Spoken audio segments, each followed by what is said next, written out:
Hi guys, Snappah here, and today I'm going to be making a quick tutorial on how to make a really nice looking logo for your YouTube channel. So what you're going to want to use is Adobe Photoshop and Cinema 4D. So we're going to start off in Photoshop and we're going to create a new project. You can name this anything you want, but for tutorial's sake I'm going to name it Tutorial. And the width and the height can be anything you want, but I'm going to make it 400 by 400. Just because that's a nice big size to work on. So you're going to want to have this masking tool on, and you're going to want to make any kind of shape you want. I'm going to make a triangle. Let's make that nice and big, well, big-ish. And you can make a certain amount of shapes on either side, so let's do that rather quickly. I'm just quickly rushing this. You can take as much time as you like. Have a triangle there as well.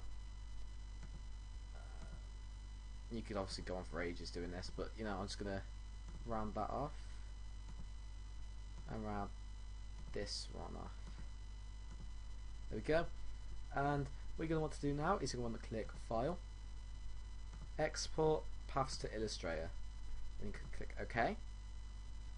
And you're gonna see that it wants you to save it. I'm just gonna save it in my desktop. You can choose wherever you like, and I'm just gonna name it Tutorial for tutorial's sakes. Tutorial.ai already exists. Yeah, I want to replace it. Okay, and you can now minimize or close Photoshop. As you can see, I've got a nice tutorial here, and I'm going to go into Cinema 4D now, and I'm going to open the file we just made. Obviously that took 5 seconds for me. That could take any amount of time for you, and you can do anything you want with it. So scale 1, connect splines and centimeters. That's all good. And just turn that around. We can see that we've got the mask that we made on Photoshop. So I'm going to move this. I'm just going to center it up really nicely, really quickly. I'm just making this rough for tutorial. There we go. And so what you want to do now is you want to right click on the tutorial, select children, right click again, and connect plus delete. And there you have it.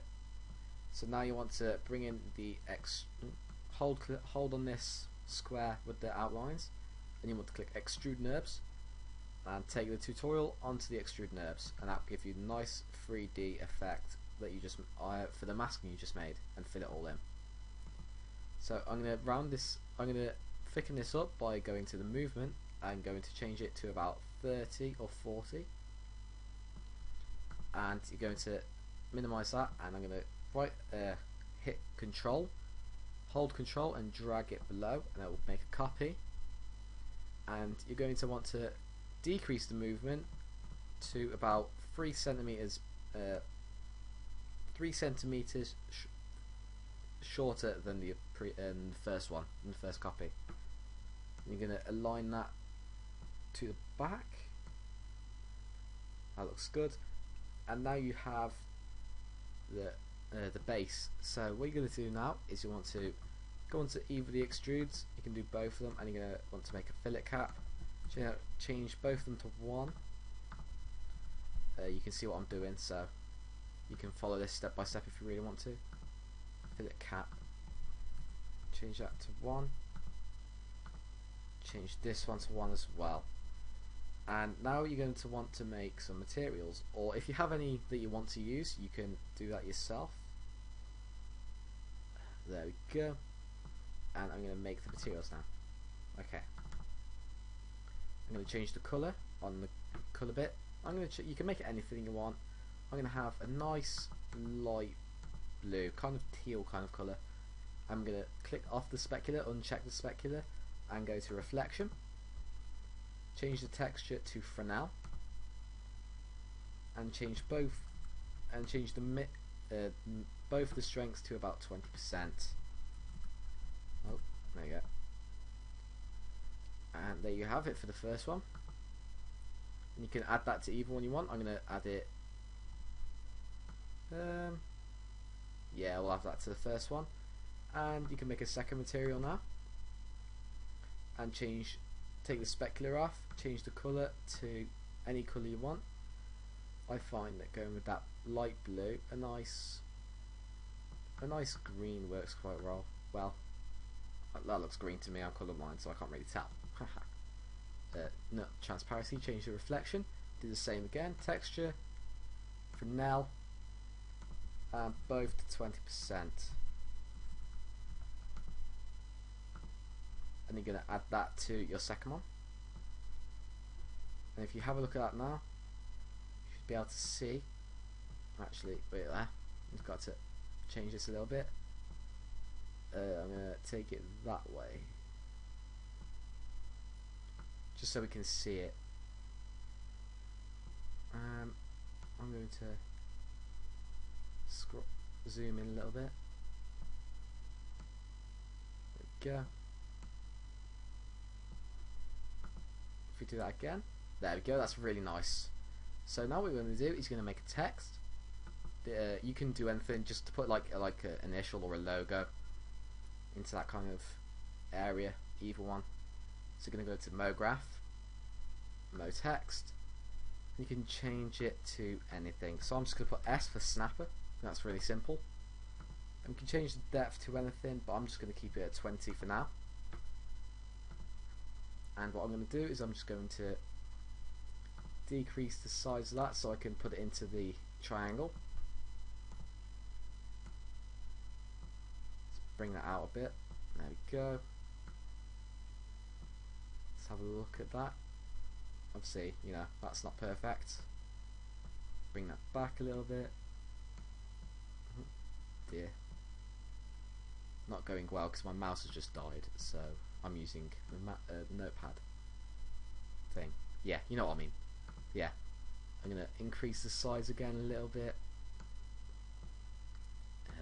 Just for tutorial sakes. You can change this to any size you like. Do whatever you want with it. Yeah, that's a nice size. And I'm going to add a material to that now. So I'm going to make a new material. And I think I'll have a red this time. So I'm going to drag it all the way to the top right. Take the specular off. Oh, what the hell have I just done? Okay, never mind. Colour. Top right for red. Reflection. Texture for now.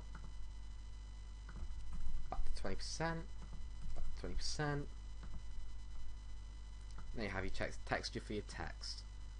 And what we're going to want to do now is I'm just going to pre-render this out for you, see what it looks like. That's nice. And what I'm going to do now is I'm going to add in a Lightroom. So go to File, Merge, and then find the Lightroom you like best. So I'm actually going to use my own one. So C4D files, Lightroom, change this, camera, change this, all delete, and then you have the lights and the text left. So if we have a look, I'm actually going to zoom that in a little bit. If we have a look at that now, that's really nice, I like that. And that's about it, guys. So I'm going to just quickly show you the render settings. I'm going to load up my preset. Best. And as you can see, it's just 1080 by 720. You can save that to anywhere. Obviously I'm in thermal, so thermal, I'm going to change that just to Snappah in tutorial actually. There we go. On my desktop, save. You can change the format to anything you want. If you're going to edit this, you can go to PNG and click Alpha Channel. And untick the cell renderer. No, just going to delete that because I don't need it.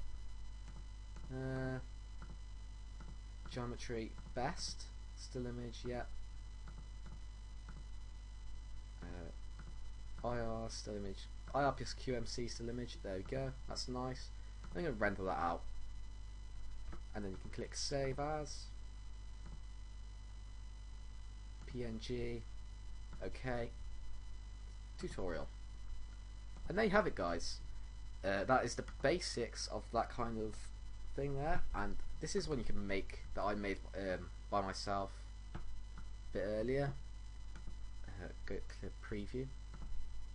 This is one I made using kind of the same technique, and I added a Frowsy, and I went onto Photoshop, added a background, my name, and an optical flare and some particles. So there you have it, guys. That is a really nice tutorial on how to make your own kind of logo. You can do whatever you want. Obviously I did that really quickly for your tutorial. And thanks very much, guys. Don't forget to sub, rate and comment. Thanks a lot, guys. I'm out. Peace.